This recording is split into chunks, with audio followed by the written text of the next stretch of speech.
Shalom adik-adik sekolah minggu GSKI Jemaat Betani Cabang Inden, GSKI Cabang Manyar, GSKI Cabang Citraland, GSKI Cabang Sukamantunggal, dan cabang-cabang lainnya di Surabaya dan sekitarnya. Perkenalkan, nama saya Benny. Saya ingin mengajak adik-adik sekalian untuk beribadah bersama-sama. Yuk sama-sama kita siapkan hati kita untuk beribadah. Shalom adik-adik, berjumpa lagi di ibadah online bersama Kak Sofi dan Kak Rahel. Nah, sebelum itu mari kita berdoa ya. Semuanya ikuti Kak Sofi ya. Let's pray. One more ya. Let's pray. Kita berdoa ya sama-sama. Tuhan Yesus, terima kasih Tuhan atas berkat-berkat-Mu Tuhan di hidup kami. Dan Tuhan, kami akan beribadah Tuhan, Engkau yang berkati ibadah kami Tuhan dari awal hingga pada akhirnya. Dalam nama Tuhan Yesus kami telah berdoa. Haleluya. Amin.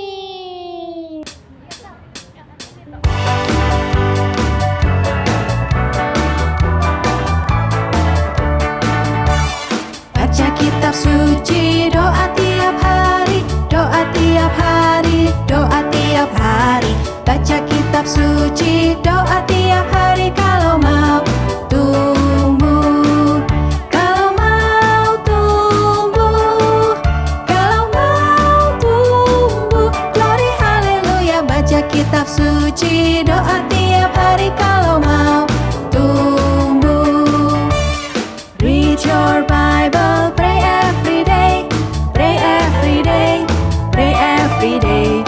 Read your Bible, pray every day, and you grow, grow, grow, and you grow, grow, grow, and you grow, grow, grow. Glory, hallelujah. Read your Bible, pray every day, and you grow, grow, grow.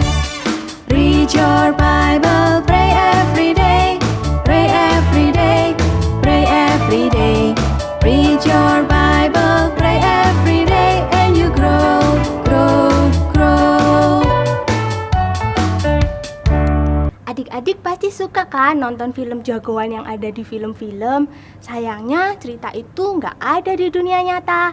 Tapi kita punya satu jagoan yang ada benar-benar nyata dalam hidup kita. Dia bisa menyembuhkan orang yang lumpuh, orang yang buta, bahkan bisa membangkitkan orang yang sudah meninggal. Siapa dia adik-adik? Yuk kita serukan namanya, Yesus!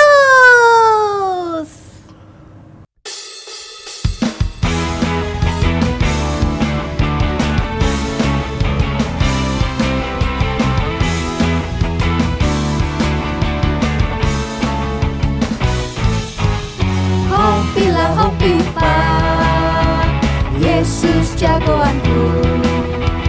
Hopilah hopipa, Yesus pujaanku. Hopilah hopipa, Yesus jagoanku. Dialah Tuhanku, Dia jagoan hidupku. Dia bangkit dari kubur, Dia mengalahkan maut, yang buta melihat, yang lumpuh melompat. Hopilah hopipa, Yesus jagoanku. Hopilah hopipa, Yesus pujaanku. Hopilah hopipa, Yesus jagoanku. Dialah Tuhanku, Dia jagoan hidupku. Dia bangkit dari kubur, Dia mengalahkan maut, yang buta melihat, yang lumpuh melompat. Hopilah hopipa, Yesus jagoanku. Hopilah hopipa, Yesus pujaanku. Hopilah hopipa, Yesus jagoanku. Dialah Tuhanku, Dia jagoan hidupku. Dialah Tuhanku, Dia jagoan hidupku. Dialah Tuhanku, Dia jagoan hidupku.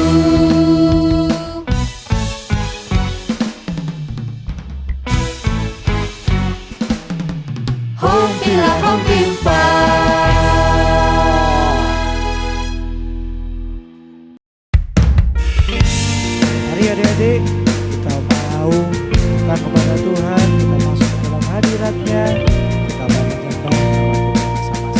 Oke? Mari letakkan tangan kananmu di dada. Kita mau nyanyikan lagu ini bersama-sama. Kita mau jadi seperti itu.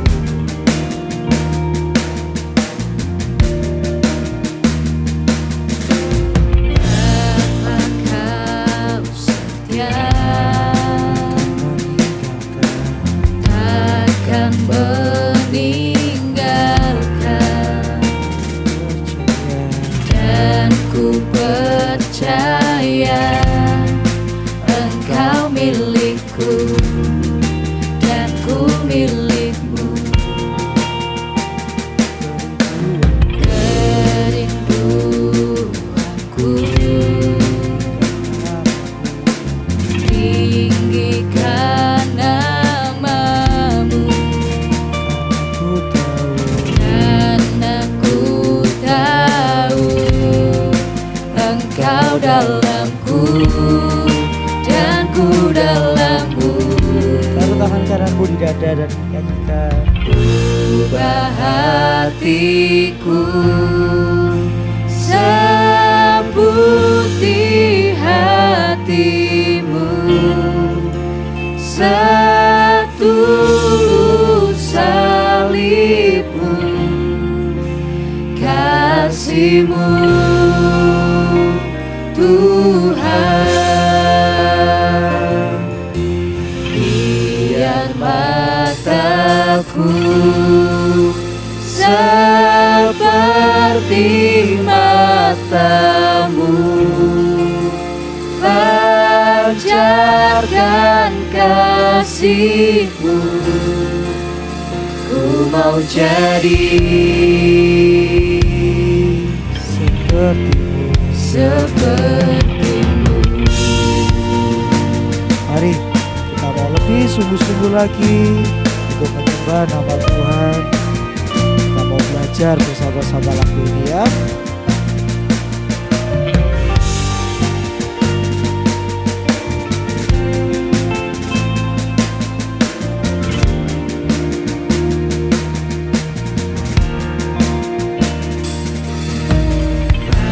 Apa kau setia,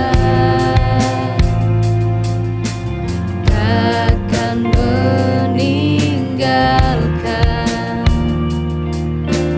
dan ku percaya Engkau milikku dan ku milikmu.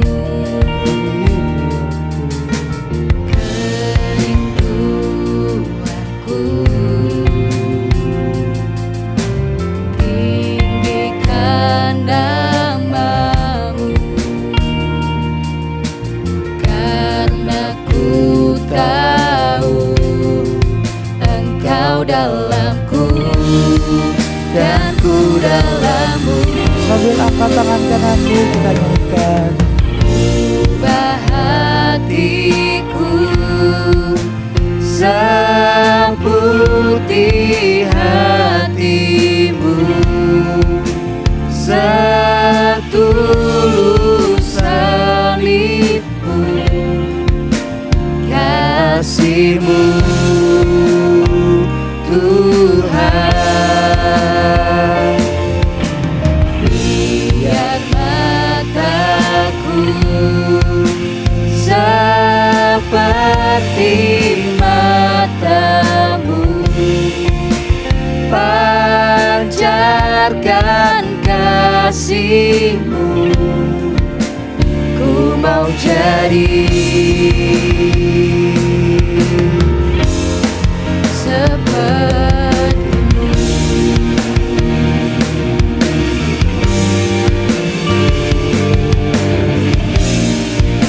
Jadi seperti-Mu. Adik-adik yang mau menjadi seperti Tuhan, hati ini menjadi seperti Tuhan, mau murah hati, mengasihi Tuhan selalu. Mari letakkan tangan kananmu di dada. Kita mau bersama-sama menyembah Tuhan. Haleluya.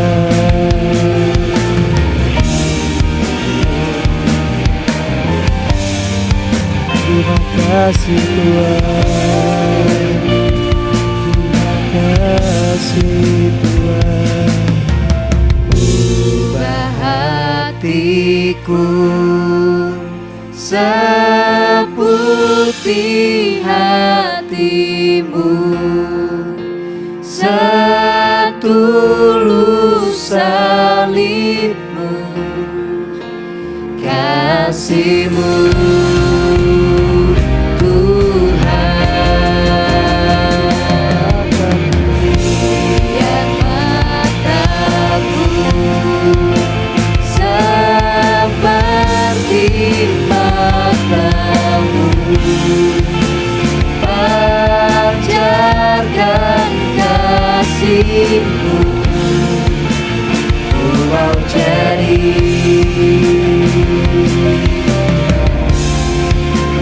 ku mau jadi, ku mau jadi seperti.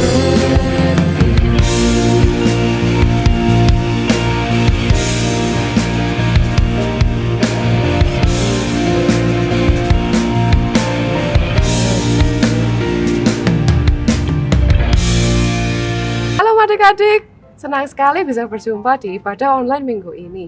Wah, tidak terasa ya, setelah lagi kita sudah mau merayakan Natal. Tinggal 6 hari lagi. Siapa yang sudah tidak sabar menanti Natal? Yeay. Oke, minggu ini kita mau menyimak satu cerita tentang apa yang terjadi setelah kelahiran Tuhan Yesus. Sebelum kita mulai, yuk sama-sama kita buka dalam doa. Mari lipat tangannya, tutup matanya. Tuhan Yesus, terima kasih buat penyertaan-Mu sampai hari ini. Terima kasih Tuhan kalau Kau sudah sertai kami untuk sama-sama ikut ibadah online minggu ini. Urapi hati dan telinga kami Tuhan untuk siap menerima firman-Mu. Di dalam nama Tuhan Yesus kami sudah berdoa. Amin. Nah, kali ini kita mau belajar dari 2 kitab bersamaan. Nah, sekalian ya adik-adik, kita latihan belajar buka Alkitab ya. 2 kitab ini sama-sama menceritakan apa yang terjadi setelah kelahiran Tuhan Yesus. Dari 2 sisi yang berbeda. Pertama-tama, kita mau lihat dari sisi orang-orang Majus dulu. Yuk kita buka di Matius 2 ayat 1 sampai yang ke-12. Matius 2 ayat 1 sampai yang ke-12. Nah, di sini adik-adik ada yang tahu enggak? Orang-orang Majus ini siapa? Biasanya kalau dalam bahasa Inggris, orang-orang Majus disebut sebagai the wise men or the magi. Nah, orang-orang Majus ini tidak diketahui dia berasal dari negara mana. Kemungkinan menurut sejarah bisa jadi mereka berasal dari Arab atau Ethiopia atau dari India. Di bahasa Indonesia kita juga biasa menyebut orang-orang Majus sebagai orang-orang kaya dari timur. Wah, loh, kok bisa tahu Kak mereka ini orang-orang kaya? Ada 2 alasan. Yang pertama, karena mereka rela melakukan perjalanan yang sangat jauh dari timur ke Bethlehem. Jaraknya ya minimal kira-kira kayak dari Surabaya ke Medan adik-adik. Jauh banget itu. Belum lagi mereka harus menyediakan banyak perlengkapan untuk perjalanan mereka. Alasan yang kedua adalah dari hadiah yang akan mereka berikan ke Tuhan Yesus. Ada yang tahu enggak hadiahnya apa aja? Kalau yang belum tahu, nanti kita bahas sama-sama ya. Oke, yuk kita baca Alkitabnya dari ayat yang pertama dan yang kedua. Di situ tertulis bahwa orang-orang Majus begitu mereka sampai ke Yerusalem, mereka bertanya-tanya di manakah Mesias. Mungkin tanyanya nggak cuma ke satu orang adik-adik, tapi ke semua orang yang ada di kota itu. Sampai-sampai di ayat yang ketiga dan keempat tertulis bahwa Raja Herodes mendengar keributan ini dan akhirnya ia pun panik. Lalu Raja Herodes memanggil para ahli Taurat dan juga imam-imam kepala untuk mencari tahu siapa Mesias ini. Di ayat yang kelima, para imam kepala dan juga ahli Taurat menjelaskan bahwa Mesias lahir di kota Bethlehem, tanah Yudea, untuk memenuhi nubuatan para nabi dari perjanjian lama. Wah, lalu di ayat berikutnya tulis Raja Herodes kemudian memanggil orang-orang Majus ini diam-diam dan memberitahu di mana letak Mesias ini. Lalu Raja Herodes juga titip salam sama orang-orang Majus. Nanti kalau kalian sudah nemu sama Mesias, jangan lupa balik ke sini ya. Aku juga mau ketemu sama Mesias. Aku juga mau menyembah dia. Nah, tapi adik-adik, walaupun Raja Herodes bilang seperti ini, dia itu sebenarnya nggak sungguh-sungguh. Rencana yang sesungguhnya, Raja Herodes ini mau membunuh bayi Yesus karena ia merasa bahwa posisinya sebagai raja terancam oleh kelahiran Mesias atau kelahiran Yesus. Wah, benar-benar licik ya Raja Herodes ini. Lalu singkat cerita, orang-orang Majus langsung berangkat menuju ke Bethlehem sesuai dengan apa yang telah diberitakan oleh Raja Herodes. Kemudian mereka melihat bintang yang telah menuntun mereka dari awal perjalanan berhenti tepat di mana Tuhan Yesus berada. Wah, Tuhan ini luar biasa ya adik-adik. Walaupun zaman dahulu belum ada GPS, tapi Tuhan bisa menunjukkan arah lewat bintang. Nah, kemudian di ayat yang ke-10 dan 11 dikatakan bahwa orang-orang Majus telah sampai tempat tujuan mereka dan mereka masuk ke dalam rumah menemui Maria dan juga bayi Yesus yang ada di dalam rumah. Lalu sujudlah orang-orang Majus untuk menyembah bayi Yesus. Wah, mereka sangat bersuka cita adik-adik karena mereka sudah berhasil ketemu sama bayi Yesus. Dan lalu mereka menyerahkan 3 hadiah yang mereka serahkan kepada Yesus berupa emas, kemenyan, dan juga mur. Or in English, gold, frankincense, and myrrh. 3 hadiah ini adik-adik adalah hadiah yang sangat mahal. Dari zaman Tuhan Yesus bahkan sampai sekarang harganya tetap mahal. Nah, inilah yang jadi alasan nomor 2 kenapa orang-orang Majus ini kemungkinan adalah orang-orang yang kaya. Lalu Alkitab tidak mencatatkan secara jelas berapa lama orang-orang Majus ini tinggal di Bethlehem. Tapi di ayat yang ke-12 mereka pulang ke negeri mereka lewat jalan lain karena mereka telah diingatkan dalam mimpi untuk tidak jalan menemui Raja Herodes kembali. Nah, sekarang kita mau lihat dari sisi yang kedua ya adik-adik, yaitu dari sisi para penggembala. Yuk kita buka di Lukas 2 ayat 8 sampai yang ke-20. Lukas 2 ayat ke-8 sampai yang ke-20. Di ayat yang ke-8 tertulis bahwa pada saat malam hari para penggembala sedang mengembalakan domba-dombanya. Di ayat yang ke-9 tiba-tiba para penggembala domba melihat malaikat Tuhan turun dengan segala kemuliaannya dan kemudian menjadi takutlah mereka. Di ayat yang ke-10 dan 11 malaikat Tuhan berkata, jangan takut, aku datang ke sini untuk memberi kabar bahagia. Hari ini telah lahir seorang Mesias di kota Bethlehem. Nah, ini ya tanda-tandanya kalian nanti akan menemukan seorang bayi yang terbungkus kain di dalam palungan. Wah, tidak lama kemudian para penggembala melihat sejumlah malaikat Allah turun memuji-muji karena kelahiran Tuhan Yesus. Lalu di ayat ke-15 mencatat bahwa para penggembala ini langsung berangkat menuju ke Bethlehem untuk melihat apa yang telah diberitakan malaikat kepada mereka. Sesampainya mereka di sana, mereka lalu menemui Maria dan Yusuf di dalam rumah berserta dengan bayi Yesus yang terbungkus kain di dalam palungan. Benar-benar sesuai dengan apa yang telah mereka dengar dari malaikat. Sangat senang dengan kabar ini, dengan apa yang mereka lihat, para penggembala domba ini pun langsung menyebarkan kabar gembira ini kepada semua orang yang ada di kota itu. Di ayat yang ke-18 mencatat, orang-orang yang mendengar kabar ini, mereka tidak paham maksud dari para penggembala ini apa. Mereka bertanya-tanya, siapa Mesias? Hari ini lahir. Tapi kemudian para penggembala itu kembali ke rumah di mana Tuhan Yesus berada, dan mereka pun bersuka cita karena mereka telah mendengar dan melihat apa yang telah diberitakan malaikat kepada mereka. Nah, dari cerita firman hari ini, apa yang bisa kita pelajari adik-adik? Kita mau belajar bahwa kelahiran Tuhan Yesus memberikan dampak sukacita kepada semua orang. Orang-orang Majus sangat bersukacita ketika mereka berhasil menemui Mesias dari tuntunan bintang. Wah, mungkin mereka sebenarnya tidak tahu pasti ya Tuhan Yesus ini siapa, tapi mereka rela melakukan perjalanan yang sangat jauh untuk menemui Tuhan Yesus di Bethlehem. Wah, mungkin bisa jadi mereka berangkat ke Bethlehem ini bareng-bareng sama rombongan keluarga besar ya adik-adik, hanya untuk ketemu sama Tuhan Yesus di Bethlehem.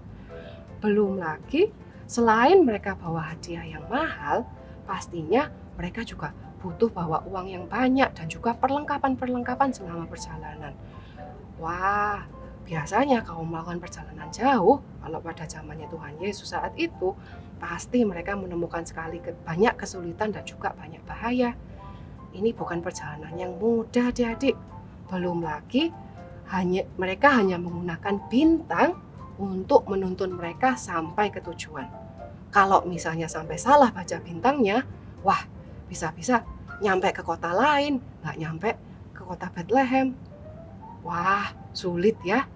Bahkan hari ini pun kalau misalnya kita pakai GPS, kita seringkali juga masih kesulitan loh adik-adik. Padahal GPS ini sudah lebih akurat daripada bintang. Wah, luar biasa ya. Nah, kalau adik-adik ingat juga, Tuhan Yesus lahir di mana? Ada yang tahu? Tuhan Yesus bukan lahir di kandang ya adik-adik. Kalau menurut sejarah, Tuhan Yesus lahir di rumah warga di Bethlehem. Karena pada saat itu, seluruh penginapan atau hotel lagi sedang penuh.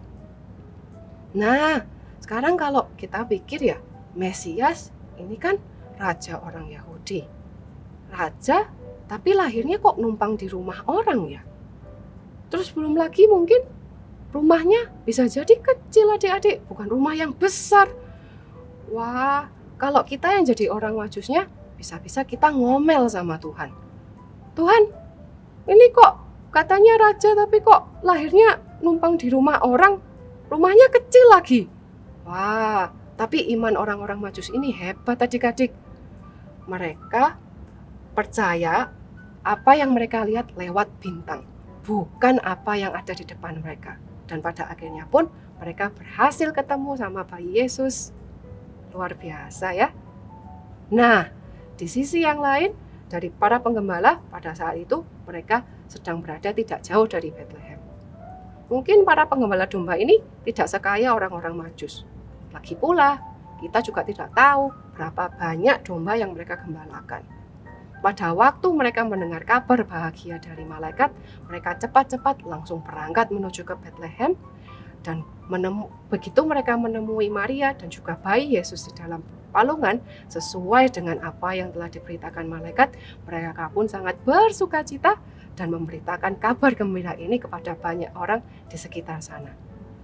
Mungkin mereka nggak punya hadiah yang mahal ataupun hadiah yang bagus untuk diberikan kepada bayi Yesus. Tetapi mereka dengan penuh sukacita memberitakan kabar gembira ini kepada banyak orang. Nah, sama seperti hari ini adik-adik, kelahiran Tuhan Yesus juga memberikan dampak yang sama. Baik dulu, sekarang maupun selama-lamanya. Sukacita Natal tidak dibeda-bedakan adik-adik. Tuhan Yesus lahir untuk semua orang, baik mereka yang kaya ataupun miskin, baik yang punya pakaian bagus ataupun yang pakaiannya sederhana, dan yang terlebih lagi Tuhan Yesus lahir dan memberikan sukacita untuk kita yang percaya kepada Tuhan dan juga untuk orang-orang yang belum mengenal Dia. Lewat cerita firman hari ini, kita mau belajar untuk tetap jadi sukacita bagi semua orang yang ada di sekitar kita, seperti Tuhan Yesus. Amin. Yuk kita mau buka di satu ayat hafalan lagi untuk minggu ini. Kita buka di Filipi 4 ayat yang keempat. Filipi 4 ayat yang keempat. Yang sudah dapat bisa bilang amin. Amin. Oke, yuk kita baca sama-sama di Filipi 4 ayat yang keempat. 1, 2, 3. Bersukacitalah senantiasa dalam Tuhan. Sekali lagi ku katakan, bersukacitalah. Kita ulangi sekali lagi ya adik-adik. Di Filipi 4 ayat yang keempat. Siap semua? 1, 2, 3. Bersukacitalah senantiasa dalam Tuhan. Sekali lagi ku katakan, bersukacitalah. Oke, sekian firman minggu ini. Yuk kita tutup dalam doa. Semuanya lipat tangan, tutup mata. Tuhan Yesus, terima kasih buat kesempatan hari ini. Kalau kami sudah boleh mendengarkan firman-Mu. Ajari kami Tuhan untuk selalu menjadi sukacita bagi orang-orang di sekitar kami. Karena kami sudah terlebih dahulu menerima sukacita dari kelahiran-Mu. Di dalam nama Tuhan Yesus kami sudah berdoa. Haleluya. Amin. Sampai jumpa di hari Natal ya adik-adik. Dadah. God bless. Shalom adik-adik, ketemu lagi sama Kak Yose ya. Hari ini kakak mau mengajak adik membuat kartu ucapan Natal tapi yang 3D. Nah, di sini ada bola-bolanya. Lalu kalau kalian buka, wah, udah nggak sabar membuat ya. Yuk, langsung aja, mari kita membuat. Nah, untuk alat dan bahannya, kakak siapkan ini ya. Yang pertama, kertas buffalo. Ini terserah kalian mau pakai warna apa adik-adik. Lalu, kakak siapkan juga kertas origami. Nah, kertas origami ini kalian bisa pilih warna hijau.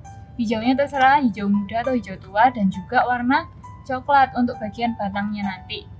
Oke, nah di sini kakak juga siapin ini. Ini namanya kertas yang ada ukiran-ukirannya. Ini terserah adik-adik, boleh ada, boleh enggak. Untuk bagian depannya kartu ucapan itu. Atau kalian juga bisa pakai kertas origami warna-warni terserah kalian, lalu nanti kalian bisa hias sendiri.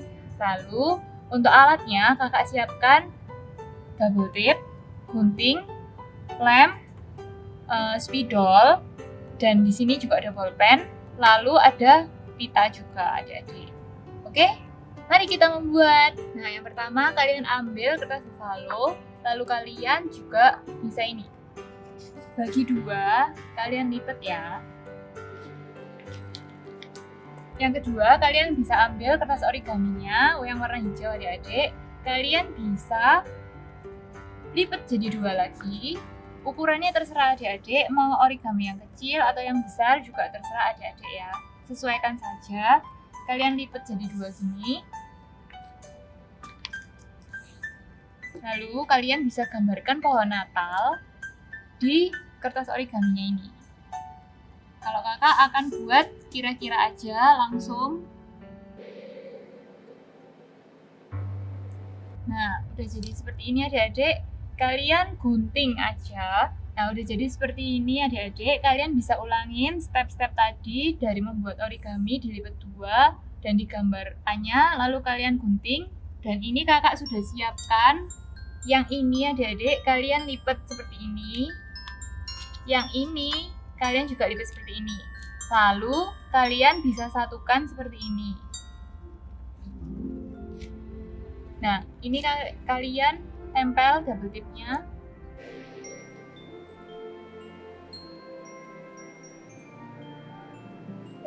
Sisihkan sama ya adik-adik. Seperti ini. Ulangin stepnya lagi dengan yang ini dan ambil lagi origaminya lagi ya. Nah, adik-adik sudah jadi seperti ini. Kalian bisa ambil tadi kertas buffalo, kalian buka. Lalu kalian kira-kira seperti ini. Dan kalian bisa tempelkan bagian sisi ini pada sisi kanan kertas buffalo ini ya.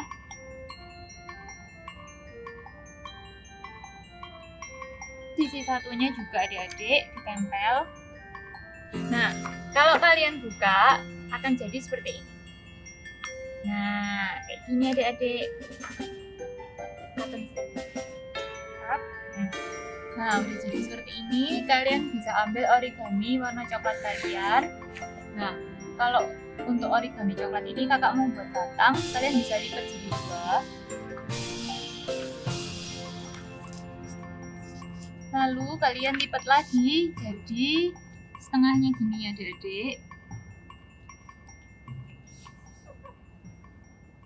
Nah, kalian bisa gunting bagian tengahnya ya adik-adik.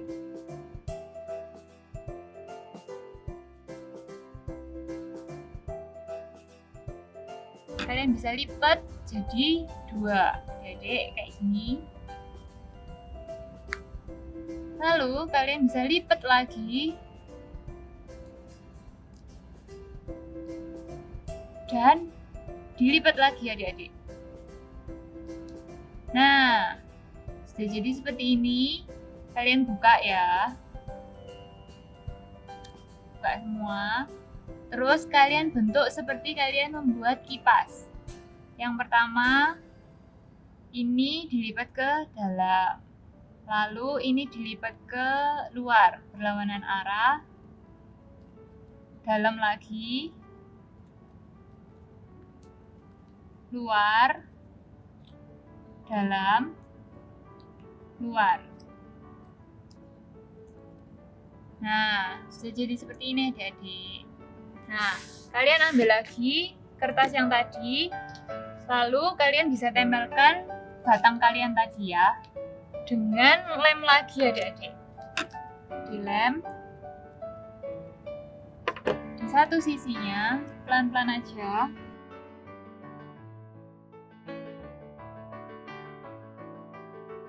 Nah, kalian rekatkan.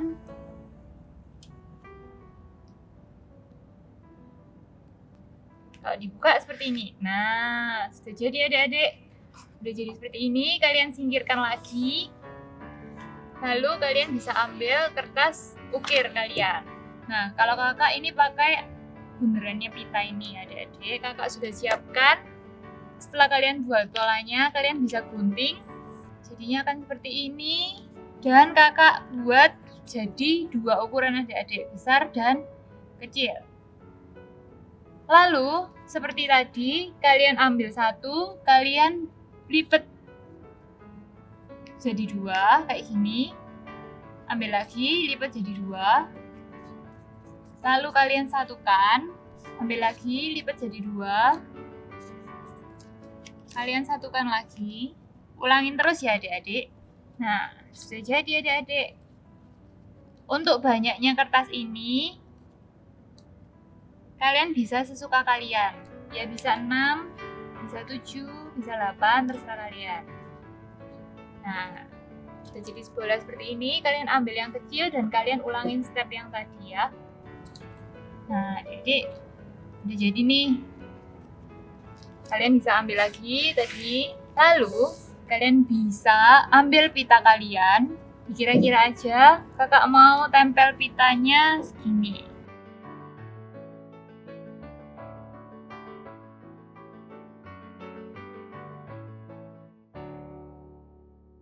Setelah itu, kalian bisa buat pita dulu di sini. Lalu kalian tempelkan di bagian sini. Setelah itu, kalian bisa ambil bundaran tadi, kayak kalian lem, lalu tempelkan bolanya. Seperti ini ya adik-adik, pelan-pelan aja. Nah, jadi seperti ini.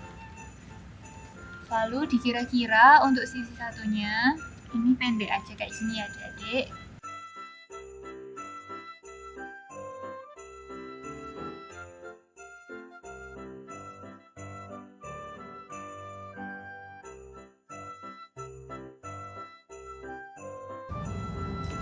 Nah, udah jadi seperti ini adik-adik. Setelah itu, kalian bisa tulis di bagian sini tulisan Merry Christmas. Kakak mau tulis dengan spidol board maker ya.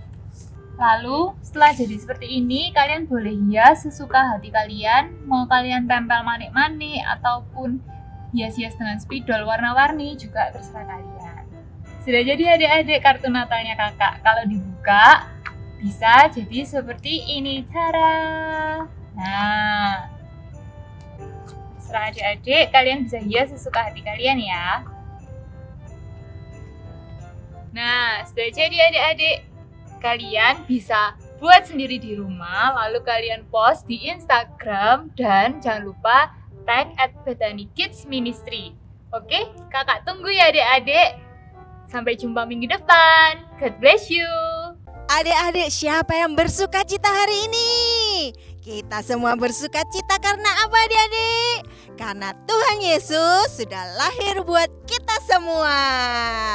Nah, yuk kita mau akhiri ibadah kita hari ini. Kita mau tutup matanya, lipat tangannya, kita berdoa bersama-sama ya. Tuhan Yesus, kami mengucap syukur Tuhan kalau Engkau sudah hadir ke bumi ini Tuhan untuk kami semua. Terima kasih Tuhan buat hadiah yang terindah ini buat kami. Tuhan Yesus, kami berdoa Tuhan supaya semakin hari kami semakin berkenan Tuhan di hadapan-Mu. Kami semakin menyenangkan hati-Mu Tuhan.